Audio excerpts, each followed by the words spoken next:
आज की lab number 6 में हम देखते हैं कि हम लोग नोडल एनालिसिस को किस तरीके से मल्टीसिम के अंदर इम्प्लीमेंट करते हैं और कौन कौन से ऐसे सर्किट्स होते हैं जिनको नोडल एनालिसिस तरीके से हम लोग सॉल्व कर सकते हैं। ऑल्दो ये मेथड तो हर किस्म के सर्किट में इम्प्लीमेंट हो सकता है, बट बेस्ट ये है कि वो तमाम सर्किट जिनके अंदर नंबर ऑफ़ नोड्स कम हो और आपके पास अननोन वोल्टेजेस या पावर या करंट जो भी आपने निकालने हैं वो आपके पास उनकी क्वांटिटी कम हो, तो फिर हम नोडल वोल्टेजेस या नोडल एनालिसिस की तरफ मूव करते हैं।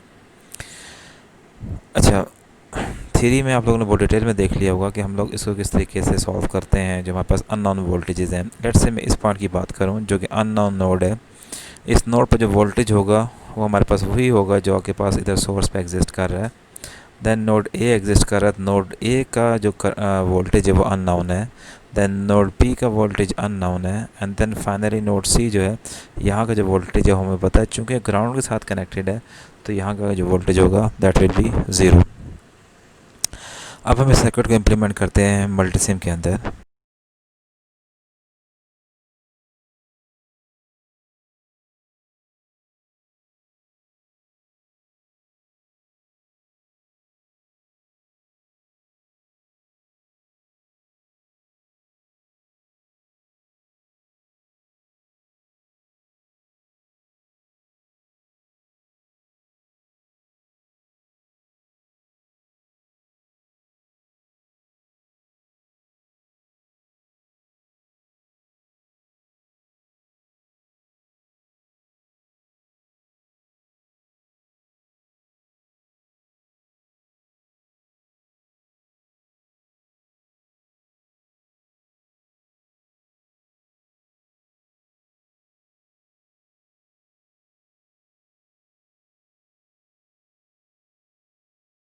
ओके, हमारे पास सर्किट कंप्लीट हो गया है। अब हम लोगों ने करना ये है कि हम लोगों ने डिफरेंट नोड्स के ऊपर वोल्टेजेस को फाइंड आउट करना है। सो हमारा नोड ए और नोड बी फ़िलहाल हमारे पास अननोन है, तो मेथड हमारे पास वही दो हैं कि हम यहाँ से मल्टीमीटर उठाएं, इसका पॉजिटिव टर्मिनल हम कनेक्ट करें नोड बी के साथ एंड नेगेटिव कनेक्ट करें ग्राउंड के साथ। और दूसरा मेथड क्या था कि हम यहाँ से हम लोगों ने एसी वोल्टेज हमने डीसी वोल्टेज फाइंड करना है। मैं डायनामिक प्रोब लगाने जा रहा हूँ और उसका मैंने इस पॉइंट पे लगा दिया। सो यहाँ पे जो मेरा फोकस होगा वो वीडीसी वोल्टेज होगा, ठीक है। बाकी हमने किसी चीज़ पे फोकस नहीं करना।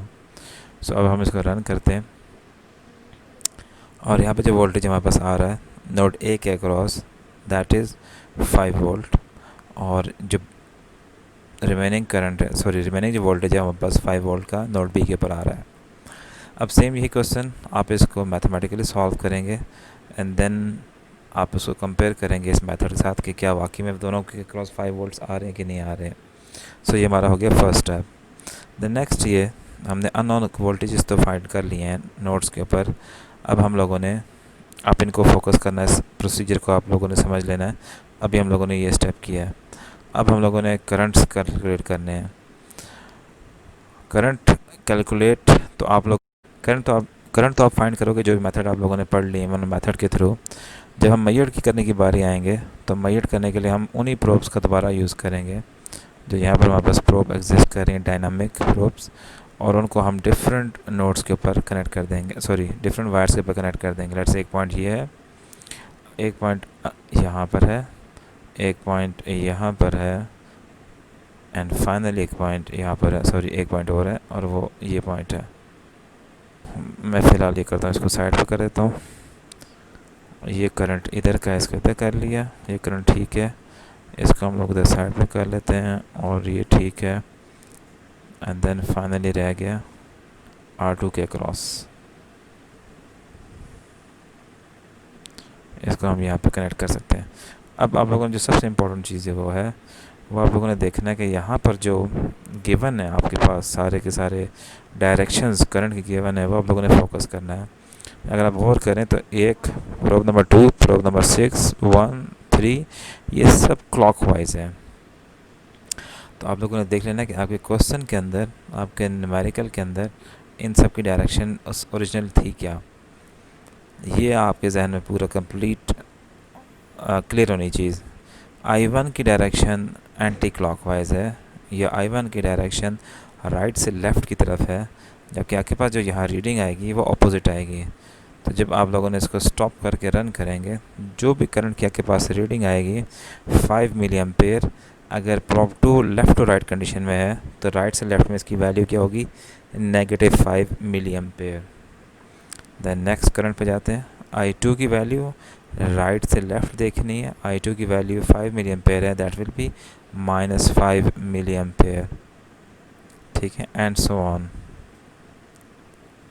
आप लोगों ने करना ये है कि आप लोगों ने अब जो इक्वेशंस इसके अंदर लिखी हुई हैं, ये नीचे आते जाएं, आपने इन इक्वेशंस को वेरीफाई करना है। सो आपके पास जितने भी नोड्स हैं उन सब नोड्स के ऊपर आप लोगों ने इक्वेशंस लिखनी है और उन सबको इक्वल टू ज़ीरो प्रूव करना है कि इक्वल टू ज़ीरो है कि नहीं। अब ये जो इक्वेशंस आप लोगों ने लिखनी है, ये कैलकुलेशन के लिए भी लिखनी है और यही आपने मेयर्ड के लिए भी लिखनी है। मेयर्ड की भी इक्वेशंस लिखनी है और कैलकुलेशन के लिए भी। कैलकुलेटेड तो आपका 100% ज़ीरो होगा, बहुत बहुत फ़र्क भी हुआ तो 1% या इससे भी लेस होगा, डिफरेंस होगा ना। हम मूव करते हैं एक्सरसाइज की तरफ। एक्सरसाइज के अंदर अगर आप देखें तो आपके पास ये एक टास्क गिवन है जिसमें डिफरेंट वैल्यूज़ भी गिवन है। आप लोगों ने जो वोल्टेज रखना है उसको आप लोगों ने 10 वोल्ट सेट कर देना है, इक्वल टू 10 कर दें आप इसको, क्योंकि रजिस्ट्रेशन नंबर आप लोगों के बहुत बड़े भी हो सकते हैं, तो ये पॉसिबल नहीं होगा इसको सिमुलेट करना। जी 2 ओम, 3 ओम, 7 ओम और 4 एम्पेयर का सोर्स है आपके पास, एंड देन नोड 1, नोड 2 और आपके पास 5 वोल्ट का सोर्स एक है।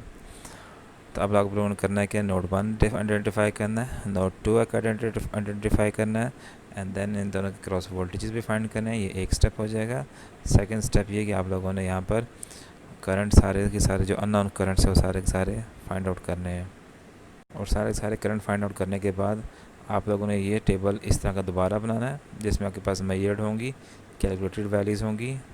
अब वी ए और वी बी हमारे पास दो ही वोल्टेजेस हैं तो ये ऐसा ही रहेगा, लेकिन अब आपके पास करंट्स कितने एग्जिस्ट कर रहे हैं वो आप लोगों ने देखना है। 1 2 3 एंड 4 करंट्स आपके पास एग्जिस्ट कर रहे होंगे, तो I1 I2 I3 and I4 आप लोग यूज़ करोगे।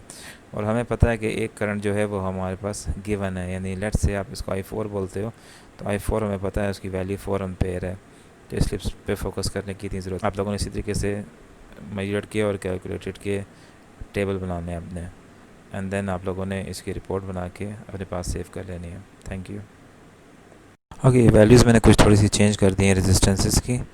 आप लोग कोशिश करना इन वैल्यूज़ की यूज़ करें। ये 1 किलो, ये 1.2 किलो, ये 3 किलो है, बाकी ये भी 1 किलो की रेजिस्टेंस है और ये भी 1 किलो की रेजिस्टेंस है। इससे थोड़ी सी एक्चुअल वैल्यूज़ आना शुरू हो जाएंगी, क्योंकि मैं देख रहा था कि जब सारी 1 किलो की आप यूज़ करते हो तो कुछ वैल्यूज़ ऐसी हैं जो नैनो में चली जाती हैं, तो आई बिलीव कि उसकी कैलकुलेशन में आपके लिए बहुत ज़्यादा इश्यूज़ हो जाएंगे। तो आप लोगों ने यही सर्किट इम्प्लीमेंट करना है, सिम कैलकुलेशन में भी और सिमुलेशन में भी, और इसी के अगेंस्ट आपने वैल्यूज़ लिखनी है, नोट करनी है। थैंक्स।